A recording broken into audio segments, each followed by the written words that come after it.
Hey, everybody, and welcome to the latest episode of The Intelligent Estate. I'm your host, Travis Leo, and today we're joined by Gus Cueto from Advanced Premises Systems in Atlanta, Georgia. Gus has been in the home technology and security space for how many years now, Gus? How many years have you been installing security systems and smart home systems in luxury homes? Man, believe it or not, 26 years going.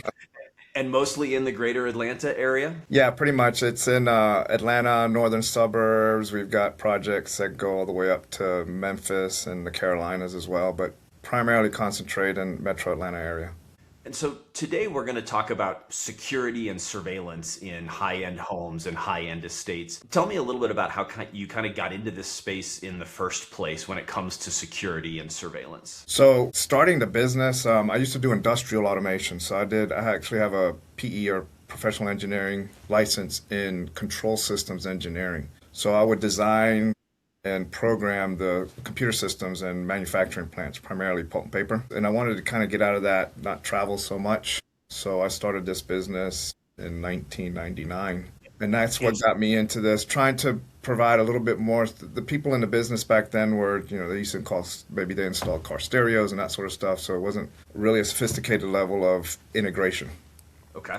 So I wanted to kind of bring it up a notch. And security has always been a core tenet of the services that you provide, correct? Yes. I decided early on that security was important to bring it in, and take advantage of the fact that we're integrating all the subsystems in the house, this lighting control, the automation system. Bringing security in just adds, by taking advantage of all the subsystems, you can really create a safer home than you normally could otherwise because of all the automation that we have available. So let's talk about that for a minute. So when you're meeting with a client who's building a high-end estate, what's primarily on their mind from a security standpoint when you first talk to them? What are they thinking about? So a lot of times they come in and they just they're thinking of your basic physical security system, which if they talk to just a security contractor that doesn't integrate all the other subsystems in the home, they're going to provide kind of a layered approach, right? So their approach is, the first layer is glass breaks. So if somebody's trying to break in through a window, let's say, for example, they say, oh, we'll put glass break sensors so that if they break the window,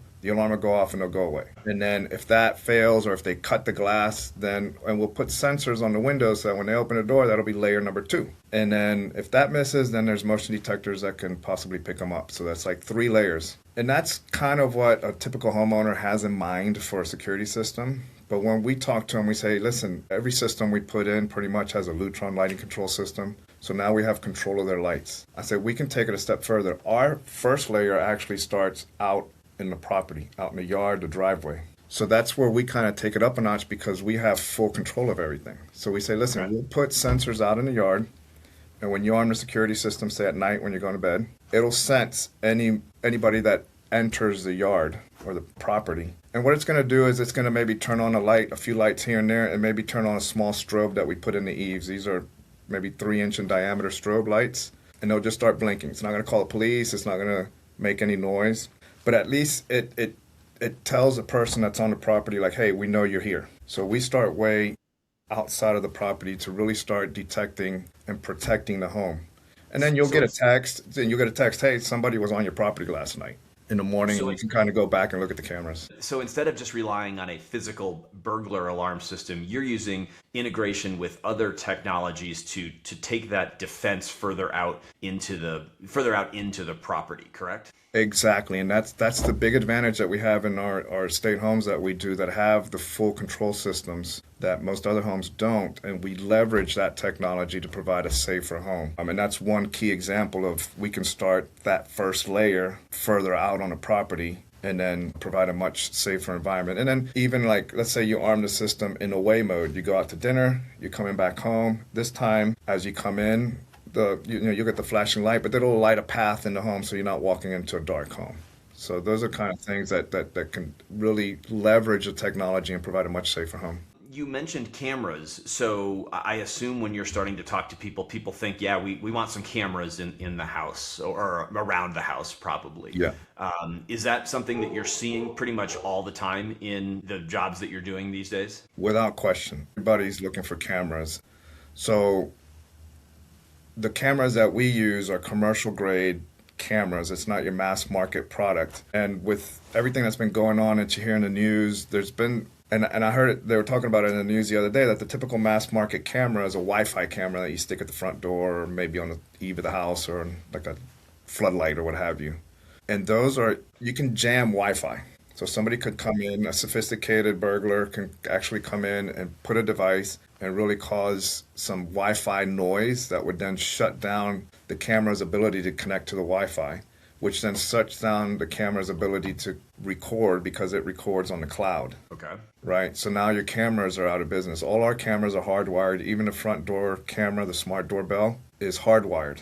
Is there any reason, if security is of paramount importance to you, is there any reason you wouldn't hardwire a camera? No, only if it's a retrofit situation and we have to do it Wi-Fi. But in most situations, we've taken houses that are completely built and been able to retrofit hardwired cameras. It's really preferred to do hardwired. We may stick a little Wi-Fi camera if they want something in the garage to look at their cars, but all the cameras around the perimeter are definitely going to be hardwired and provide, a good stable connection to the network, which in our cameras, they record on premises. Okay, yeah, I was going to ask you about what are you seeing in terms of trends for recording now? Is it still recording on premise? Is it recording to the cloud? Is it a combination of both? It can be a combination of both, but ours will record on premises and we can put terabytes, massive amounts of data, so you can have a couple months worth of recording history that you can go back through and find when something happens. And that's important too because the data is safer too. A lot of times, a lot of my customers are really concerned about privacy and that sort of thing. There was a big controversy when, I think it was Nest Cameras advertised in the Super Bowl that they're able to, if you lose your dog,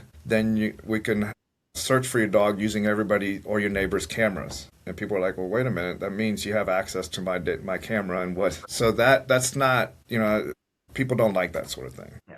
Well, I know with the whole Nancy Guthrie abduction from a couple months ago, all of a sudden, whatever Ring or Nest, I don't remember what brand that it was, but they somehow magically found the footage that supposedly wasn't in the cloud. Like exactly, that footage that supposedly wasn't recorded was actually recorded and stored, and they were able to find it. And I've got to imagine in the estates that you're working in, that type of stuff, that privacy is important to people, correct? Extremely important, extremely important. So that data is yours, and it's in the house. And we put it in a secure facility, so it's there. You can access it through the cloud, and it's very easy to find history and that sort of thing, but it's your data, and nobody has access to it, which is extremely important. Let's pull the string on that for a second in terms of ease of access, because one of the knocks on a lot of these CCTV or security systems is that it's great and I have them recording, but when I need to go find the footage or when I need to answer the whodunit question about something, it's virtually impossible for me as your average user to go and pull this footage and look at it. How has that changed, and the solutions that you're deploying for clients today? Is it relatively easy for them to go look at their own footage if they want to?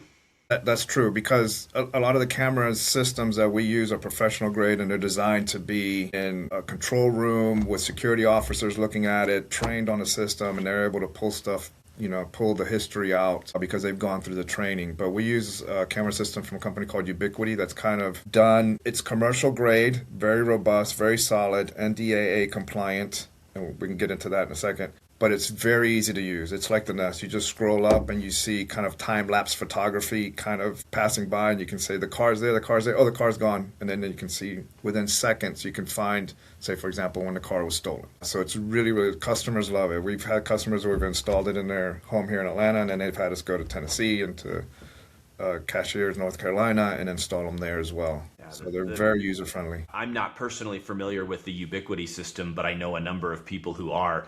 And they say it's great and very easy to use. And the best security system is one that you can easily use. Right? Absolutely. I think a knock on any camera system or security system is, boy, if it's hard to arm, hard to use, lots of false positives, lots of errors, I just stop using it. And that really defeats the purpose of why I installed it or chose to install it in the first place. No, absolutely. And that's why we pretty much standardized on those cameras, and the customers love them, and it's really easy to use. And it has a lot of analytics. So if a car pulls in the driveway and drives out, it's capturing the license plate.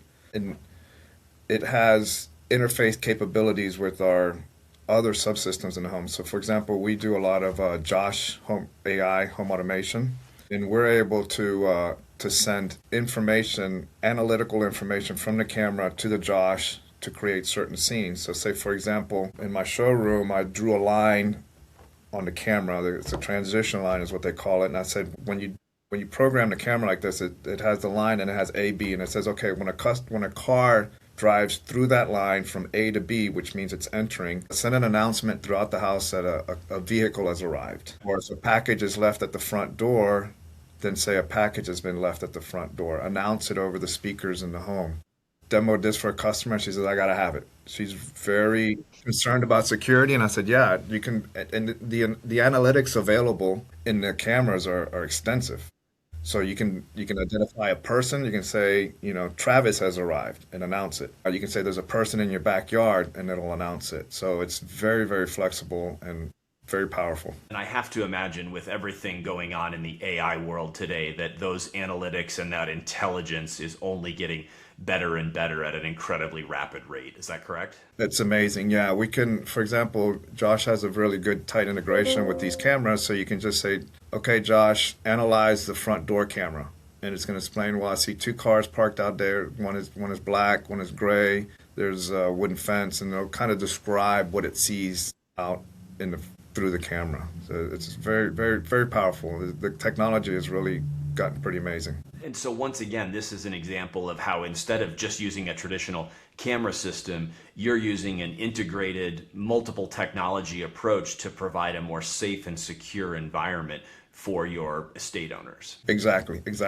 Again, we just leverage because we're integrating everything. We got the lighting control, we got the automation, we got the cameras, we have the security system, and each on their own is great. But when you bring those together and they're talking to one another, the level of security just goes up exponentially because now the house looks lived in. When you go away on vacation, we can make the house look lived in. We have lights turn on at certain rooms so it looks like somebody's actually home. So by leveraging all this different technology and bringing them all together is key to provide a level of security that you can't get otherwise. Are you seeing clients becoming interested in 24/7 live video monitoring? So obviously with the solutions that you're installing, things are recorded and they can go back and either live view or look at it. But with some of these new solutions out there where there's literally AI agents or real people watching, perimeters 24/7, are you seeing people interested in that? Yes, that's becoming another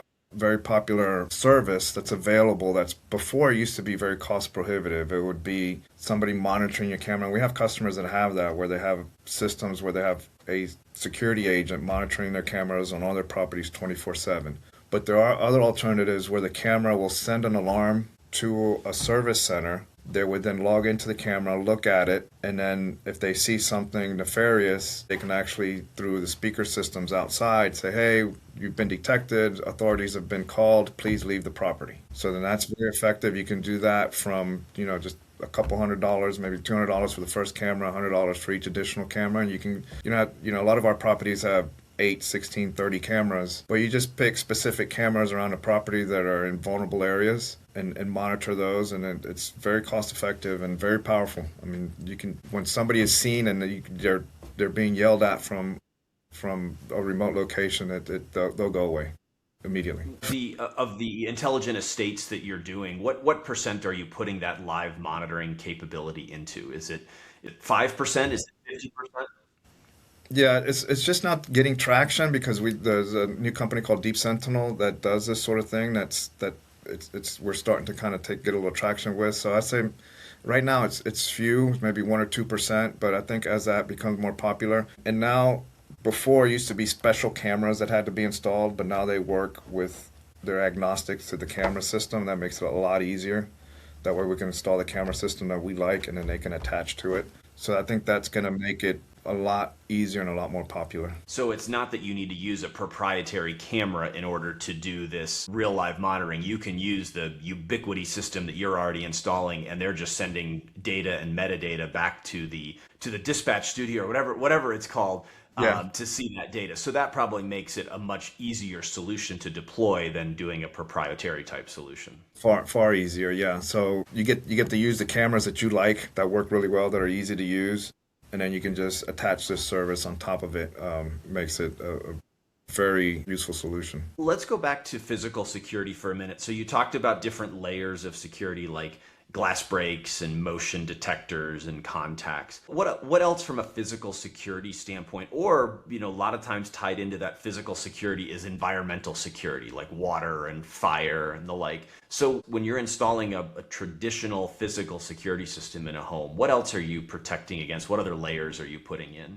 Yeah, that's a good question. In addition to, obviously, you want to protect yourself from bad people, but there's also things that can happen in a house. A lot of these estates have tremendous amount of, woodwork that's worth millions sometimes. So flooding is a big deal. When we do condos, flooding is an even bigger deal because not only you flood your property, you flood everybody else below it. That's something that we integrate. So say, for example, you going away, there's systems available that will monitor the water flow in your home. And if the water flow is outside of a certain parameter, like if the system knows that there's nobody home, then obviously the only thing that will be consuming water is maybe an ice maker. So that's minimal. So if it detects a use of water that's above what the ice maker would normally use for a certain amount of time, then it will shut your water off. And then that will send a signal to the alarm, to the central station, which will then cause somebody to go out and take a look at it. So yeah, definitely protection. Water damage is a big deal in many homes nowadays, and there's technology available that makes it so that it's easy to control the water flow and prevent lots of damage. Water can be, can really cause a lot of damage in the home. And I assume along with water, you can also do smoke and carbon monoxide sensing Yeah, as well. of course, of course. Yeah, we put smoke detectors now. At least in the Atlanta area, smoke detectors have to be installed by an electrician for life safety. So those are the ones that are inside your bedroom and 6 feet or so outside your bedroom. And if one goes off, they all make noise to wake you up and get you out of the house and save your life. So those are required to be installed by the electrician, which generally are not integrated with the security system. They can be, but typically we don't because it causes some false alarms. So what we do is we put our own smoke detectors in place in certain areas in order to prevent the house from burning completely down when nobody's home.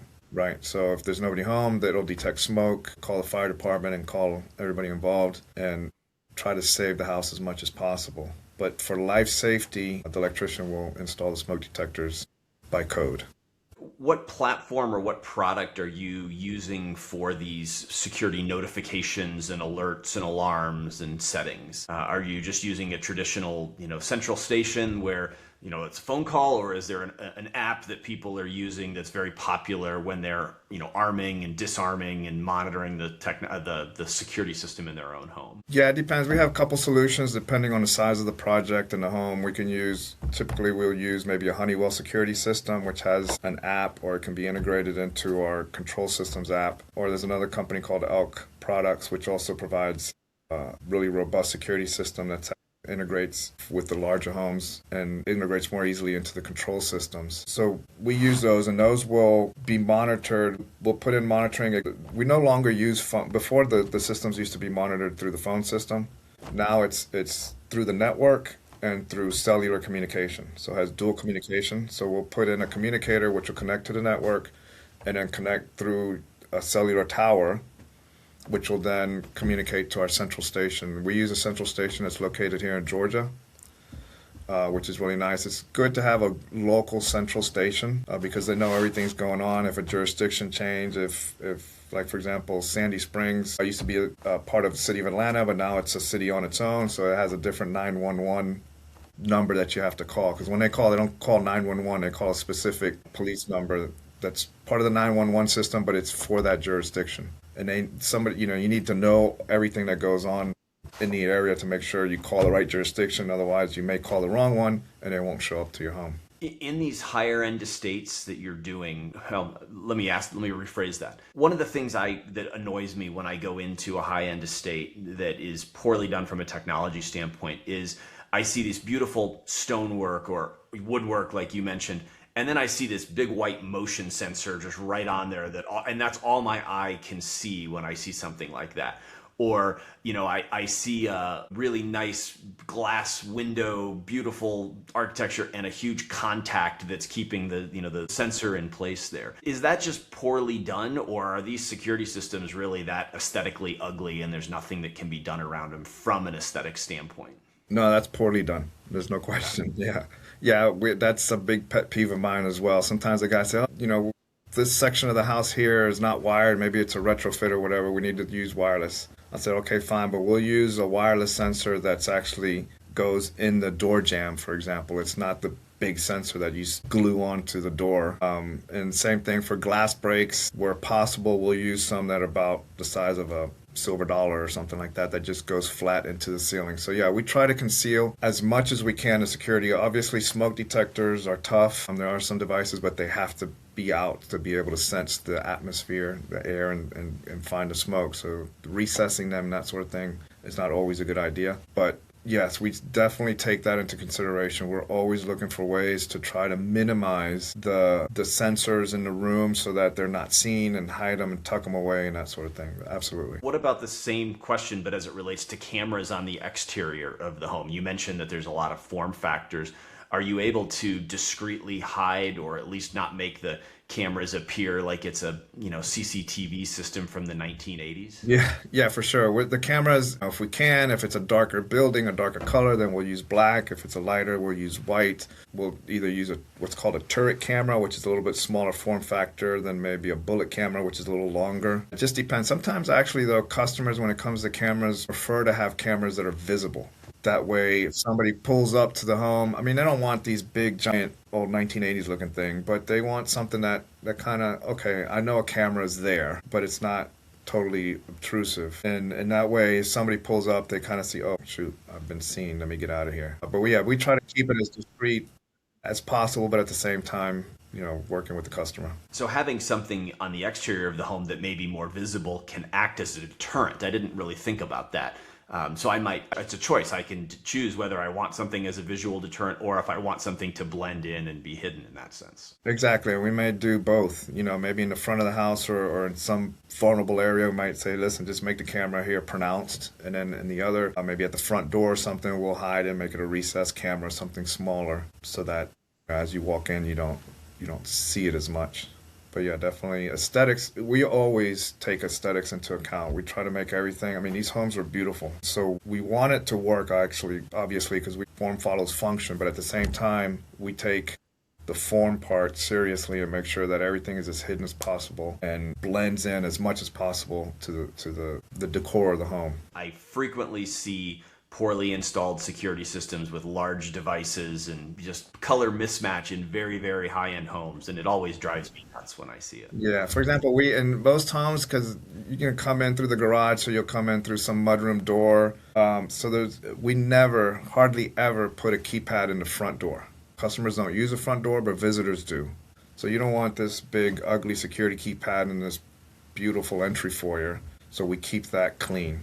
Just one in the mudroom, one in the master bedroom, and then everything else can be done through an app. So we've talked about physical security, we've talked about cameras and surveillance, we've talked about environmental security, but in today's day and age, network security is something that's getting a lot of attention. Are your clients, when you're doing these high-end estates, obviously network security is going to be important to them, are they looking to you to help them out, or do they usually have their own person, or do they see that as a different service, or is that a service that you're offering or thinking about offering? How should our listeners think about network security in these high-end estates? It's definitely a thing. It needs to be thought about. Now, since they look to us for the solutions, because we provide everything. We'll set up the full network in the home.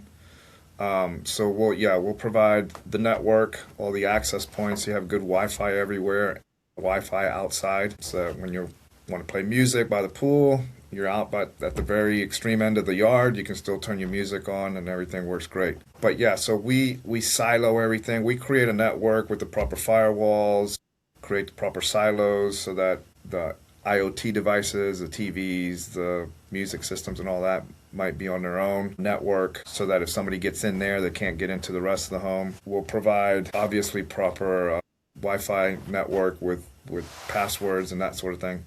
And we can also, because we're integrating, we can turn things off. For example, a lot of customers, may not want Wi-Fi on all the time for several reasons. Sometimes for security, sometimes they just don't want all the radio frequency on all the time and that sort of thing. So we'll provide what we call an airplane mode for the home. And this is something that you can't really do in a typical home, but in our estate homes, because we control everything, we can do that very easily. With a simple command, you're going to sleep at night, everybody's going to bed, the kids shouldn't be on the internet anyways, there's no need for Wi-Fi. All your important things are hardwired. Your security system is hardwired, your cameras are hardwired, so you don't need Wi-Fi. So all our access points are wired to a specific network switch, and we just completely turn it off. No power. And I could probably set that up that at 6 o'clock the next morning, that switch automatically comes back on. Automatically lights up, and yeah. So now you no longer, so anybody that might be kind of, because we provide Wi-Fi throughout this state. Like I said, if you're in the extreme end of the backyard, you have Wi-Fi so you can play your music in the backyard and that sort of thing.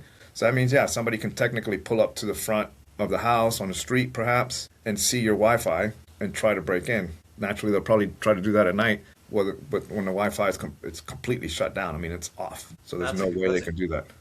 That's a great solution, and it's I like the term airplane mode for your home. I mean, if people understand what that means. As a father of two now slightly older kids, it would have been great if somebody could have turned the Wi-Fi off to their devices at 8 o'clock, other than it becoming my wife and I just having a big fight with them about turning it off. So if you just had a kill switch where you could do it, that's a brilliant idea. Yeah, that's very popular, and it works great. I mean, it's super easy to do when you have full control of everything. Beyond network security, what other, when you're in high-end estates, high-end homes, a lot of times you hear people talk about safe rooms or those types of things. Is that still something people are building into homes today, or have these security systems just gotten so good with cameras and that people don't dedicate the space to something like that? There are customers that have that, yes. There's definitely, there's not a lot, but there's always maybe one room that they can get into that might be fortified to a certain extent. So we have to kind of plan for those in advance, because obviously you want to be in there safe, but you want communication. And usually these rooms they might wrap them in Kevlar or something to that effect. So it kind of shields you from any network. So we want to make sure you have communication in that room, a network access point or something so you can see your cameras while you're in the room. So yeah, that's something that is done in the homes that we do. And we plan for them accordingly to make sure that once you're in there, you can still communicate, you can see what's going on around the house and that sort of thing. What are some lessons, as you've done this, you said for 26 years, what are some lessons that you've learned the hard way when it comes to security? Initially, because I come from an industrial background, was as we got into these higher end estates, is the aesthetics of it, right? It's just making sure that it functions reliably, is easy to use, and then doesn't distract to the decor of the home. So initially, I'm an engineer, worked in pulp mills and paper plants and paper mills and that sort of thing. So it's aesthetics wasn't really a concern. But when you get into this industry from the outside, you realize really quickly, wait a minute, you can't stick a glass break right there, or you can't, put a motion detector. Can you not get something smaller or whatever? So those are the kind of things where you put them up and you say, oh, I see. No, we can't do that. So you've learned over the time that the aesthetics is important, and that it sounds like you learned it fairly early, but that you have to balance form and function when it comes to these types of solutions in estate homes. Yeah. It takes one interior decorator to yell at you to say, okay, I get you. So that's one thing it wasn't something that I was accustomed to, so it was really quick. And to get it to blend in and then work reliably and be easy to use. The easy to use part can be tough at times as well, because the manufacturers just kind of don't have that in mind a lot. So that's always, especially when you're blending it in with control systems, you got to make sure it works and works reliably. That's a good segue into the next question I was going to ask you, which is what mistakes do you see people making in this space? So if a customer calls you and says, hey, I'm dissatisfied with my security system or my security provider, can you come and take a look? What are you seeing? Where are the pain points, the levels of dissatisfaction that customers usually have when something wasn't either sold, designed, or thought through properly? Yeah, I think, and it's a difficult problem, but it's false alarms. Making sure that the sensors are properly installed. Since we have extreme season changes here in Atlanta, like this time of the year, it could be really cold at night and really warm in the daytime. That causes a lot of shift in the house. So if a sensor is not lined up properly, that little shift, and it always happens at 1 o'clock in the morning, as the house cools down, the alarm is on, that little shift might trip a sensor somewhere. So it's a lot of times is that sort of thing. So we have to be really careful and make sure we use the proper sensors, make sure they're installed properly. To bring a lot of times there might be a metal window, and of course the sensor is in the wood frame, but the window is metal, so that causes even more shift. So usually a poorly installed system can cause a significant amount of false alarms, which is frustrating because then people just don't use it. So you have to go in there and really try to figure out what's going on, and that could be a challenge. That reminded me of a question I meant to ask earlier, and I forgot.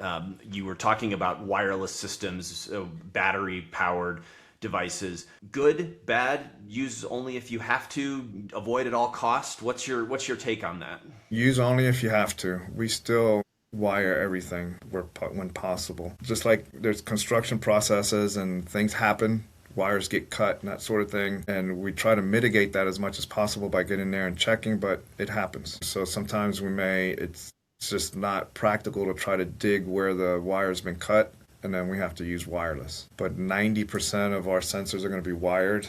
And maybe a wireless one here and there if a wire's cut, or if maybe it's a remodel and there's just no way to get wired to the specific place. So yeah, we try to avoid wireless sensors as much as possible. What's the battery life of a typical wireless sensor? I mean, if I have to do it because of a wire cut, or I just can't retro a wire to where I need to get to, how long can I expect before I have to get up on a ladder or have somebody get up on a ladder and replace that battery? The literature will say maybe 5 years, but I find that sometimes they seem to go a little bit sooner than that. So I'll say 3 to 5 years is the battery life that you need to expect. So, we'll provide a service where we can come in and inspect those and maybe change it out every few years to make sure everything runs smoothly. We can come in on a regular basis and check those. So you offer a maintenance plan. So if you do have to put in wireless sensors, or I know a lot of these have batteries in them too, that you need to replace the brains battery, you have a recurring plan where a customer can know that their system's going to be kept up to date and maintain peace of mind. Exactly, and then we end up getting corralled into changing the batteries and the electrical smoke detectors at the well. We get that call a lot, believe it or not. They'll say, my fire alarm's going off, and I hear it in the background, and I can tell the difference in the alarm sound. I say, yeah, that's the one installed by the electrician, but I'll get somebody out there as soon as I can. So, and then we have customers where every year we go in and we'll change 15 smoke detector batteries, and then every few years we'll change the smoke detectors as well. As we wrap up here, I guess I would ask, what's one piece of advice that you would give to somebody who's designing or building an estate home today when it comes to all of the things we've talked about, physical security, environmental security, cameras, network security?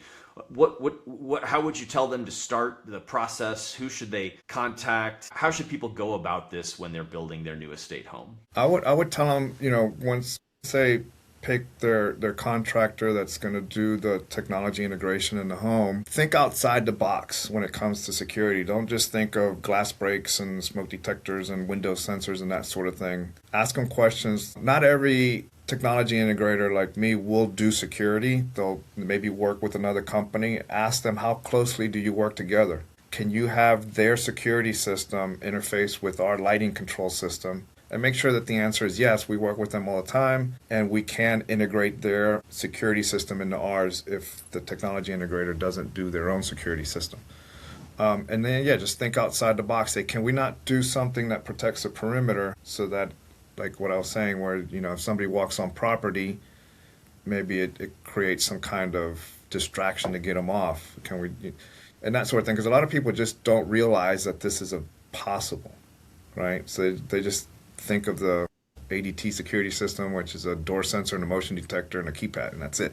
A well-lit home is a secure home. Right? Absolutely. So that too. If all of a sudden I see a threat and I can flip lights on, it's amazing what that does from a security standpoint. So. Yes, and that's a very good point. That well-lit home is secure, so landscape lighting is also something that can add to security. It makes the home look beautiful at night, but it also kind of lights up those dark areas. So think of landscape lighting, not just something to beautify your home in the evening, but also maybe add security as well. So if you see a dark spot over, let's just light that tree up over there. And then at the same time, get rid of that dark area that somebody can kind of just hide in for a while. That's an interesting perspective. I mean, you think about it and from the standpoint of, yeah, it beautifies the exterior and beautifies the items that are outside, but that's also providing paths of light that now people aren't going to be as likely to go through. So if they're looking at breaking and entering this house versus that house, and that house doesn't have landscape light, probably much more likely to go over there. You hate to think about it that way. You don't want to spread fear, uncertainty, and doubt, but all else being equal, I would rather have the more well-lit house, I think. Absolutely. Yeah, they're going to go to the darker house, the easier. That's always going to take the path of least resistance. And a well-lit yard will help the cameras a lot. Right, cameras have infrared lights on them, so even if it's pitch black, you'll see some, but that light can be limited to a certain area. But if you have good landscape lighting, then it helps tremendously what the cameras can see at night. Well, great. Well, Gus, thank you very much for your time on the Intelligent Estate today. I've enjoyed the conversation. I've learned a fair amount about physical security and the like. If our listeners are in the Atlanta area and are building an estate and want to get in touch with you, I will put your contact information in the show notes and on the screen here. But we really appreciate you educating our listeners today. Super, Travis. Thank you for having me. And it was great fun, and I really appreciate it. All right. Thanks, Gus. Thank you.